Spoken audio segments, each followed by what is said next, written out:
You're listening to the Comic Crusaders podcast. I am your host, Al Mega, CEO of Comic Crusaders and Undercover Capes. In this show, I'm sitting down with creators from all walks of life to talk about inspiration, process, the lessons they've learned, and a whole lot more.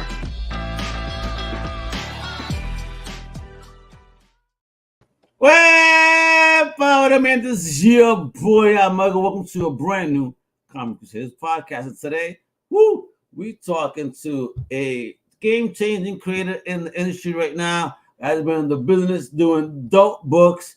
And I know you touched some of them. I mean, don't lie. I mean, Chicago-based writer and artist got a fire book dropping called Thirsty Mermaids that I've been having a blast reading. Listen, it's the holidays. I think this is a perfect stocking stuffer for real for your comic book fan in your life. Outside of the superhero narrative, we're gonna get into it. Definitely a hell of a fun book. D1. Leone Cat. Please tell me I get this right. Leyh. Whoa, Cat Leyh. Welcome to the show. How you doing? I'm doing well, thanks. Well, thanks for coming through, and thank you, for being such an awesome creator. Sharing your stories and putting stuff out there and creating such fire gems. Getting involved with so many fire different books. So we're about to get into your journey right now. We love our good origin stories. So, Kat, let us know where you were OG from, and what was the first thing in fandom that you ever fell in love with? So I was born in Iowa, but my family moved around a lot. We were never anywhere for very long. So I say I'm from the Midwest. I live in Chicago right now. And first fandom is a good question because I'm sure I was in fandoms before I knew what the word was. It was definitely some cartoon. I was really into gargoyles in the 90s. Heck yeah. Sonic the Hedgehog when I was even younger. So I've just always been, I obsess about the media that I consume. What was it around you as you were growing up, or was something you had to find on your own? So I would watch cartoons, but with comic books specifically, I didn't start reading them until I was in high school because I didn't have any access to them. There weren't any in the bookstores that I went to. So it took me a pretty long time to actually start reading comics. Yeah. Hello? You broke up a little bit. What was that? Can you hear me? Yeah, I can hear you now. So is that all right? Something comics, and then it just brought out. Oh, sorry. Yeah, I was saying how I hadn't actually started reading comics until high school because I didn't have any access to them, other than the Sunday paper strips that I read. All right. So how did you get the access? How did you find them? I found webcomics and manga in the library. And yeah. Which manga? You remember? Oh yeah, I don't remember the very first, but I was really into Naruto and One Piece. Okay. And Bleach, and I'm still reading One Piece to this day. So hey. Nice. You got them gems, I'm sure. You got the collection, or you read them digitally? I read them digitally. I have a few books with my favorite stories, but I would literally need a new bookshelf if I wanted to collect all of One Piece and all of the other manga that I read. So I read a lot of things digitally. I guess let us save some room in case you ever move, right? Yeah. It's backbreaking to have a collection, I'll tell you that. Shit. All right. Were you around other geeks as you were growing up, in your fandom? Were you a lone wolf in what you enjoyed? I definitely met people along the way, but I saw myself as pretty lonely. I was the only kid I knew that read manga for a really long time. I always lived in small towns, and I'm sure there were other kids reading it, but they also didn't talk about it. And it was seen as kind of just dweeby to read manga at that time. It hadn't really caught fire like the way that it has these days. So it was still kind of nerdy, and I just didn't really talk about it with other kids. What a difference, honestly, say, from how it was back in the day to now. Yeah. For sure. All right, so talk about then getting creative. All right, it wasn't so around you, but what made you want to start kind of stepping into to it and sharing stories and putting it actually out there? What was that like? But how did you start? Yeah, so I always loved to draw. Like everyone starts out drawing when they're a little kid, and I loved it, and I never stopped drawing. I was always making stories and doing illustrations, drawing the fan art of characters. And when I got older and I started reading comics, it didn't take me too long to figure out I could start making my own. Like I said, I didn't really know anyone else who was into comics, so I thought I was kind of too shy to find a writer. So I just wrote my own, and I put them on DeviantArt. I think was the first place I ever posted a comic online. When was this? What year we're talking about when you started doing it? This would have been like 2007, 2008. Okay. Oh wow. Okay. When I was first posting things online, probably. The first comic I ever drew was super ambitious. It was like 73 pages long, and I posted the whole thing on DeviantArt. And then I started drawing shorter comics, and I posted them on Tumblr, like I think max 6 or 12 page comics I would put on Tumblr, and they got popular enough that was how my first editor saw any of my work. And I got my first paid job was with Boom Studios doing an Adventure Time short comic. Adventure Time. So were you familiar with Adventure Time prior? Yeah, I was watching all the Cartoon Network shows. And, but yeah. 2 at night, baby, let's go. And in the morning and in the evening, I do it all the time too. Don't you put me around a Cartoon Network channel back in the day. That's what I would watch. People think, "Oh, what are you doing?" I said, "I'd rather watch this than the news." Yes, still to this day, true. Absolutely. Excellent. All right, so you got into Booms. How is that navigating that side of the journey now? Now you're fresh in the game. Any new experiences that kind of felt like, whoa, I didn't expect this. And any new lessons learned as you were stepping in? Yeah, I mean, it was kind of a surprise. It caught me off guard getting kind of my first paid work, because at the time I was trying to be an illustrator for children's books or editorials or something like that. And I know around the time, I think maybe even before I got my first paid job, I'd gone to San Diego Comic-Con for the first time. It was my first convention ever. Yes. That was the overwhelming. A big show. Oh my God, Kat. How did you feel? Had you, before even you answer that, had you gone to cons prior to this, or was this like your first experience overall? It was my first convention. Period. Yo, you got spoiled real quick. So talk about the experience. Yeah. It's the most overwhelming experience a person can have, almost, San Diego Comic-Con. The lines are all incredibly long, and the things that you can see there just like blow your tiny little, like I was probably, I don't remember, maybe 19 or so. And I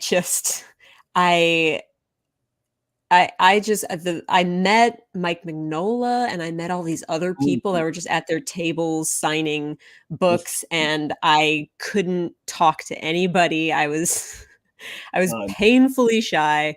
It was incredible. And I just and then I started going to the Chicago Comic-Cons, which are much more not only smaller, but more comics focused. I mean, the thing about San Diego is that it is so focused now on the movies and the TV shows, It's a which is pop super culture. exciting. Yeah, it's a Yeah, pop yeah. culture kind of as a whole, and not much an emphasis on comics anymore. Yeah, so going to C2E2 is the Chicago Comic Yeah. Con, and that one was even better looking back on it because it felt so much more intimate, and the artist alley it felt like more of a focus of the show. And so I was able to take my time and walk through the tables and see all the people that, again, books that I had read, sitting there signing things, and it was all very exciting. And it it gave me my love for the like culture, the comics community, and that sort of thing, because everyone you meet is so just kind and down to earth and generous with their time. Awesome. So talk about your journey then. Now, you're getting these opportunities, you're working on these other properties, Lumberjanes and all also, I mean, it's a big joint. I mean, how did you get those ops? Yeah, Lumberjanes was really my big kind of break into the comics industry. Um, I had been doing a lot of short comics, like I said, for Boom Studios. I'd been Mhm. doing that steadily for a couple years. It was a lot of Bravest Warriors, Adventure Time, covers here and there. I was doing these short comics, and the whole while I was thinking of myself as an artist and not so much a writer. And so when ND Stevenson was leaving Lumberjanes to go work on She-Ra and all the other stuff that he does, um, my my editors asked if I wanted to write a test script for Lumberjanes, which caught me off guard because, like I said, all of the comics that I had been making were all comics that I was drawing, and Yeah. I wouldn't be drawing this one. So it was kind of intimidating, but I tried it, and I I kind of got the hang of it after a while. I didn't have to draw little thumbnails for every single page that I was writing, even though that's how it started. um, because I'm a visual thinker, and yeah, starting work on Lumberjanes was, again, it was kind of a game changer. It gave me this built-in audience because the series was already so popular and so beloved. So when I Nice. went to my first convention as a creator, I was sitting between Shannon Waters, who's my co-writer and also my editor at the time, and ND Stevenson, who was tabling there. And Nimona had just come out, which was Cool. obviously huge. And it was, again, very overwhelming, but all in a very positive way. And I felt very, very welcomed by everyone there, and excited to do more with that series. Wonderful. All right. So you're doing that, and now you got a new baby, that's right here. This one right here. That we were Mhm. talking a little bit in the green room. That I was reading it prior to our. Like I always do, I like to read the things just to keep it fresh in my mind prior to, and hopefully try to finish. But this one I got halfway as well so far, and I got to finish it afterwards because it's fun, bringing a smile to my face. I mean, it's like, okay, what are you doing here, Kat? So, talk about this. I mean, what's the inspiration behind the Thirsty Mermaids? Where did this idea come from? Because it's definitely hella fun. I'm digging it. Well, thank you. Like so both of my graphic novels that have come out were based off of ideas that I kind of thought would be shorts. Uh, I mentioned that I did a lot of short comics, and I was used to writing 22-page issues for Lumberjanes. And so I was kind of thinking smaller, and I was thinking of a short comic where, we all are very familiar with the Little Mermaid story, And also, people really like to riff off of fairy tales and make them, change them in some interesting way. Or so that's kind of what I was thinking for this one. I wanted to have some mermaids that were coming on land, not because they had seen a human and wanted to become a human so that they could be in love. I wanted them to be like drunk and kind of messy and body and not understand clothing, because why would a mermaid wear a shell bra? And I kind of thought of just this one night that they would have on land, and then they would change back into mermaids in the morning and go back to the sea, and that would be the story. But I just thought it was such a fun concept, because as soon as you think of any alien coming to our culture is going to have an interesting point of view that they bring to it and not understand certain things that we take for granted. And that's just a really fun premise for a story. You see it again and again, and it's kind of fun every time. And so I kept thinking about the characters and what they could do, and the longer story grew from that. Okay, bet. So, as a writer and artist, then how do you balance the storytelling and the visuals in your graphic novels? And is there a particular aspect that you find more challenging or rewarding?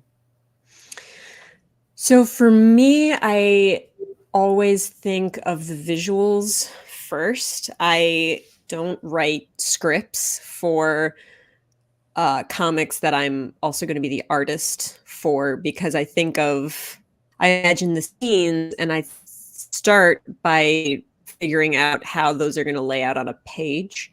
So I'll start with some scene and decide where the surprises are going to be and the pacing of the pages.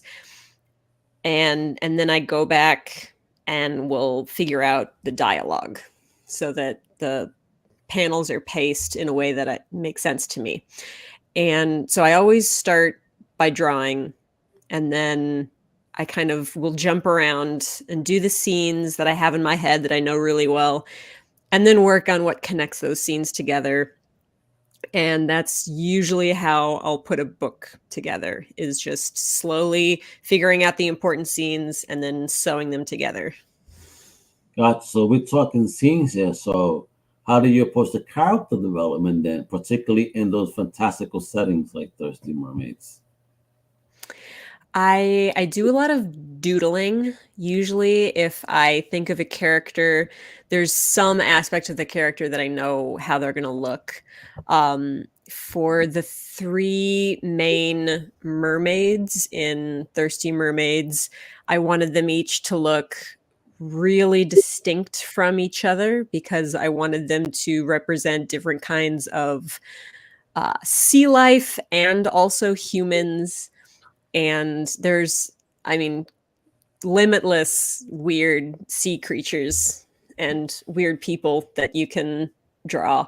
So that was a lot of fun. And those three characters looked pretty close to their final versions from the start. I knew I wanted one of them to be an eel, and she just kept getting weirder the more I drew her. So I really just leaned into her alien nature in her character design.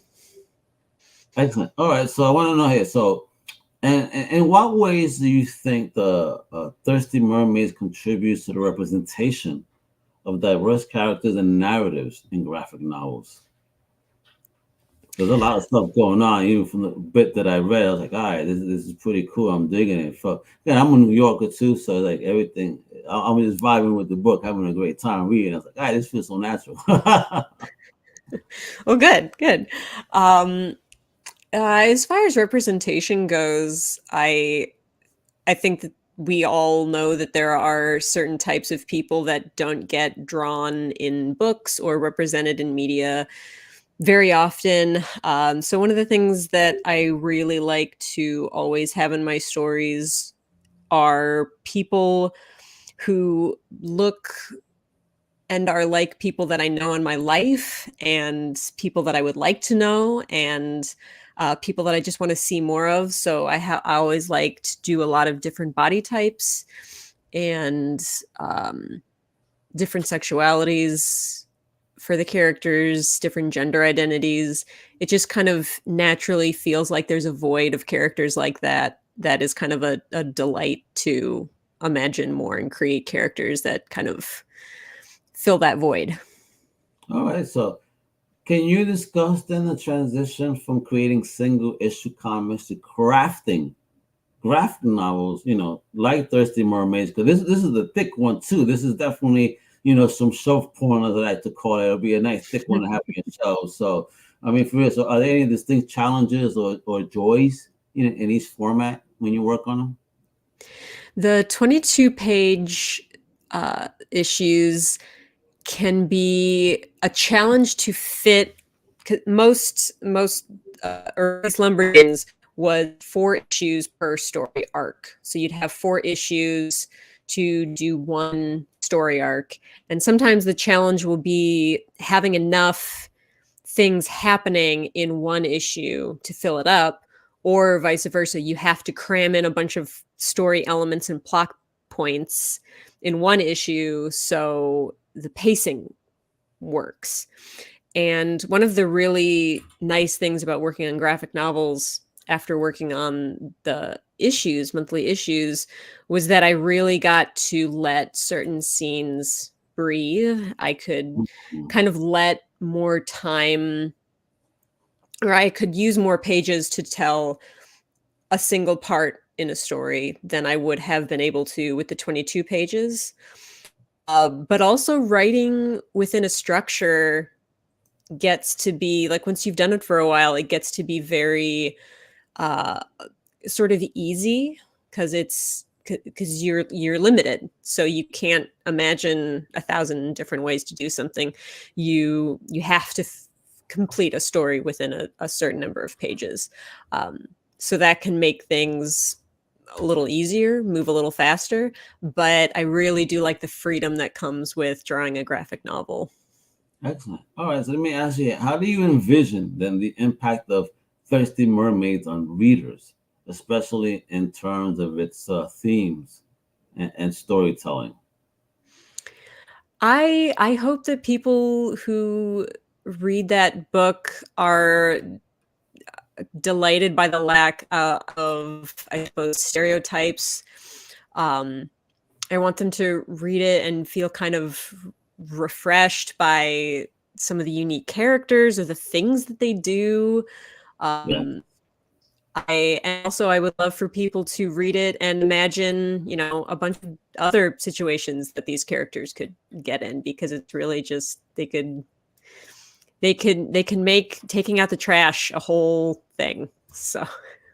Oh yeah, definitely. I mean, these guys are a trip. Again, if you once you read this story, folks, it's just they're not from here, but they are, but not living in our world. But thus far they are, but different. And then the whole experience is absolutely hysterical, especially how one character seems to have trouble, whereas the other seems just to go with the flow, baby, like the Queen of the Stone Age said, right? I'm digging this. Do you listen to any music in specific or anything when you're creating and getting into these worlds too? Because again, I think this is wild. I love what you did. It's just so many different characters, and I really kind of see that you're having fun with it. So I need to know, like, where do you go in mentally, artistically, soulfully when you working on something like this? I really like getting into a good flow state when I'm working, where I don't notice time passing or hunger or anything like that. And when I'm drawing, it's a lot easier than when I'm writing. When I'm drawing, I don't have to be thinking the same way, so I can listen to podcasts or music, whatever I'm in the mood for. And if I put on some super long podcast series, then I can kind of it helps me zone out when I'm drawing, which is really helpful. So it's a lot of podcasts, but also music, because I have to switch it up every once in a while. But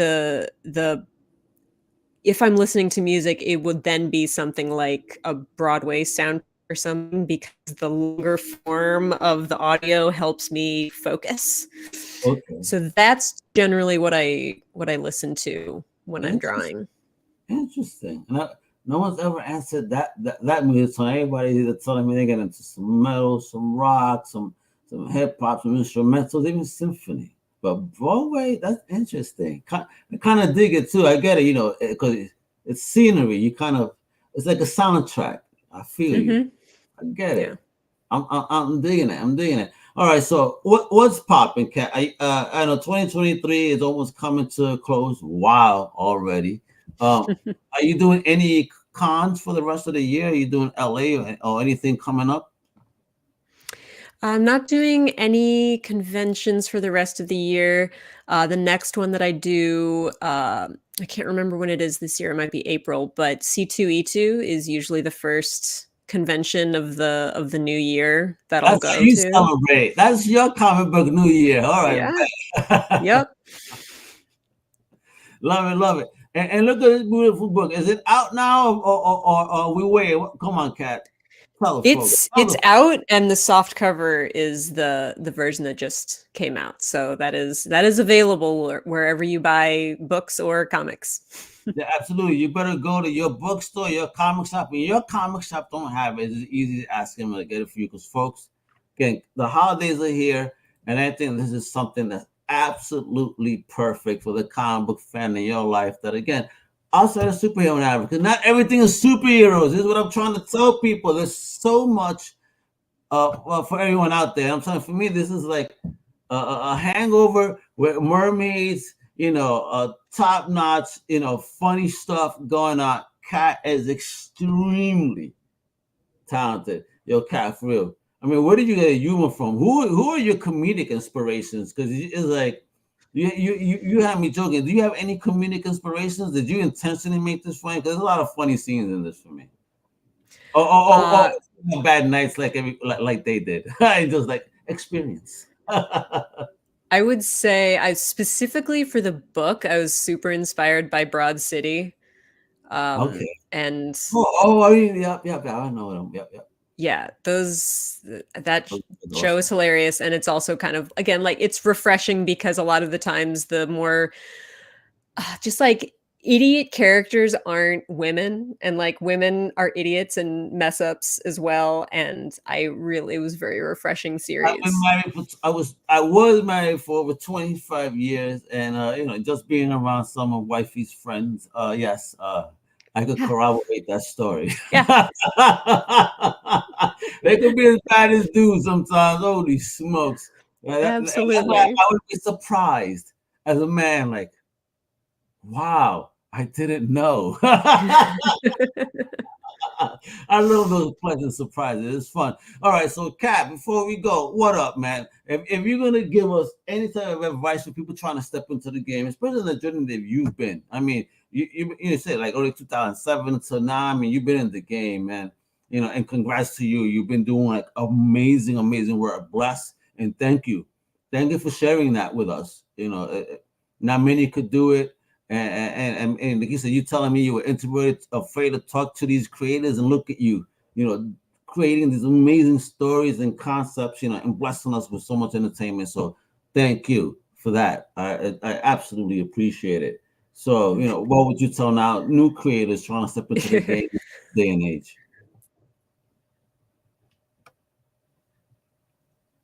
Well, thank you.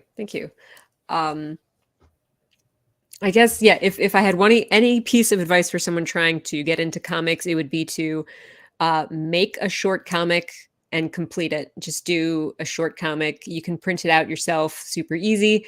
And the most important thing you can show someone is that you can finish something. That is very important. And it's also something that is small. You can hand it to people that you admire and just have that on hand, and it's a great way to learn and grow. And would you recommend that they also have that to submit, like have something full like that? Because somebody was telling me, don't you ever submit a script? Is that true? Should you have something with some art, with some writing, something pretty, like you said, it's like almost like an ash can edition? Absolutely. I would say if you're talking comics, scripts are great, but the art is, I mean, I might be biased, but I think the art is the most important part of a comic. Well, that's what I mentioned the comic. Obviously, it's a combination of the art and words. Without the art, it's just a book. Yeah. So I agree with you there. Absolutely. It's not a comic without the art. 150%. So, no ego there, no bias. I agree with you. And if anybody has any hate mail, you can send it to Johnny Hughes. He's the EIC. Have some fun. Kat, you are awesome again. Thank you for spending some time with us today. Talk about the book, Thirsty Mermaids again. This is amazing. I can't wait for people to actually check. Look, folks, that way you're not mistaken. Let me show it again. Look at that. Beautiful cover, beautiful colors. I mean, you're doing all the work, right, Kat? All the color, letters, all that.